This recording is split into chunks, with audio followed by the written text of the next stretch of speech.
পর থেকে মূলত ষষ্ঠী পূজার মাধ্যমে পূজা উৎসব শুরু হবে এবং 2 অক্টোবর পর্যন্ত চলমান থাকবে।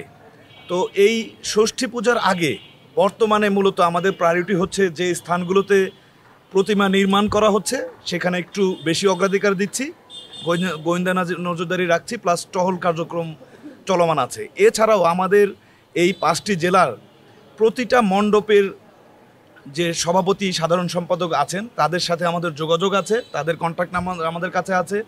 আমাদের টহল টিম প্রত্যেকটা মণ্ডপ ভিজিট করছেন, এই কার্যক্রম চলমান আছে। আর যখন ষষ্ঠী পূজার দিন থেকে শুরু হবে পূজার, তখন বিশেষ করে পূজা মণ্ডপ প্লাস সেই মণ্ডপে যাওয়া আসার যে রুট সেখানেও আমরা বিশেষ নজরদারি রাখবো এবং টহল কার্যক্রম পরিচালনা করব।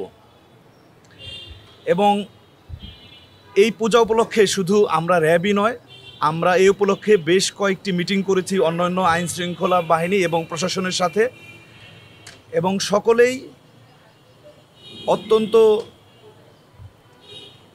এই পূজা উৎসবটাকে গতবারের আপনারা জানেন যে খুব সুন্দরভাবে সম্পন্ন করা হয়েছিল। এবছরও আমরা যথেষ্ট ডিটেল পরিকল্পনা করেছি যাতে নিরাপত্তা পরিস্থিতি ভালো থাকে।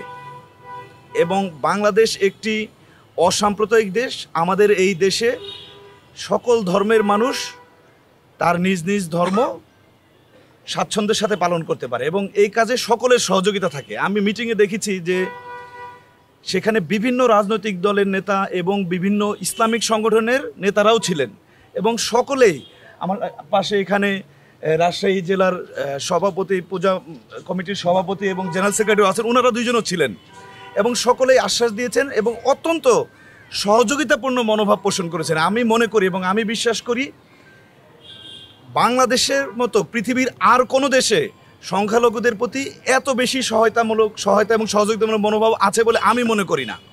বাংলাদেশ সেরকম একটি দেশ। এমনকি গত বছরও আপনারা দেখেছেন যে মাদ্রাসার ছাত্ররা গিয়েও পূজা মণ্ডপ পাহারা দিচ্ছেন। এই যে সম্প্রীতি এবং এই যে আচরণ, এর তো তুলনা হয় না।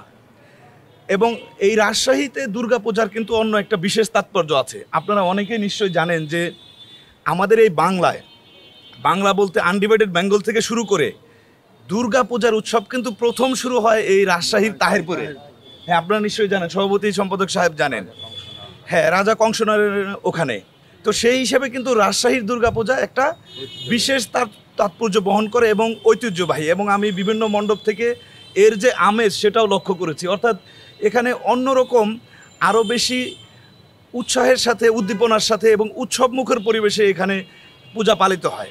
এবং আমরা নিশ্চিত করব যাতে করে অত্যন্ত নিরাপদমূলক পরিবেশ বজায় থাকে, নিরাপত্তা পরিবেশ বজায় থাকে, মানুষ যাতে স্বাচ্ছন্দ্যে নির্ভয়ে পূজা মণ্ডপে আসতে পারে সেই বিষয়টা খেয়াল রাখবো। এবং এছাড়াও রাস্তায় আমাদের মা বোন যারা আসবে তারা যাতে কোনো ইফটিজিংয়ের শিকার না হয় এই বিষয়টাও আমরা বিশেষভাবে নজরদারি রাখছি। তো আমরা আশা করছি যে আসন্ন পূজা অত্যন্ত উৎসবমুখর পরিবেশে সম্পন্ন হবে। আপনাদের সবাইকে ধন্যবাদ। সেপারেট সেশনই ছিল যে সেটা আমরা কিভাবে কভার করব। ওখানে সিকিউরিটি লাইটেরও, স্পটলাইটেরও ব্যবস্থা করা হবে এবং সিকিউরিটি টিম থাকবে প্রত্যেকটা বিসর্জন পয়েন্টে। রাতের বেলা বিশেষ আলোর ব্যবস্থা করা হবে। তবে খুব বেশি যাতে দেরি না হয় এই বিষয়ে আমরা সভাপতি এবং সম্পাদক সাহেবকে অনুরোধ করেছি যাতে বেশি ডিলে না হয়। তো ওই পয়েন্টগুলো আমাদের নিরাপত্তা নজরদারিতে থাকবে।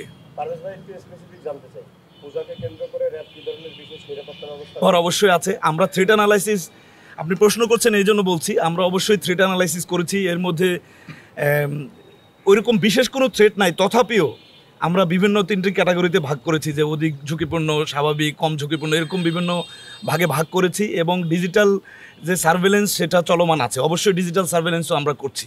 কোন এলাকায় মানুষের মুভমেন্ট কেমন, আগে মুভমেন্ট ছিল না, নতুন কারো আগমন, এগুলো অবশ্যই আমরা নজরদারিতে রাখছি। আর গোয়েন্দা নজরদারি চলমান আছে। আমি যেমন পূর্বেও বলেছি যে প্রত্যেকটা মণ্ডপের যে পূজা কমিটির যে সভাপতি এবং সাধারণ সম্পাদক আছেন তাদের সবার কন্ট্যাক্ট নাম্বার আমার কাছে আছে এবং সকলের নাম্বার।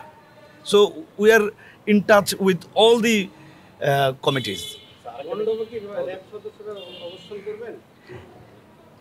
রাজশাহীর যে আমাদের যে 5টা জেলা, আমাদের যে 5টা জেলায় 2000-এর মতো, খুব সম্ভবত 2021টা মণ্ডপ আছে। রাজশাহীতে আছে 400টার বেশি। এটা আসলে সম্ভব না যে প্রতিটা মণ্ডপে আমাদের অবস্থান। তবে আনসার সদস্য কিন্তু প্রতিটি মণ্ডপেই থাকবেন।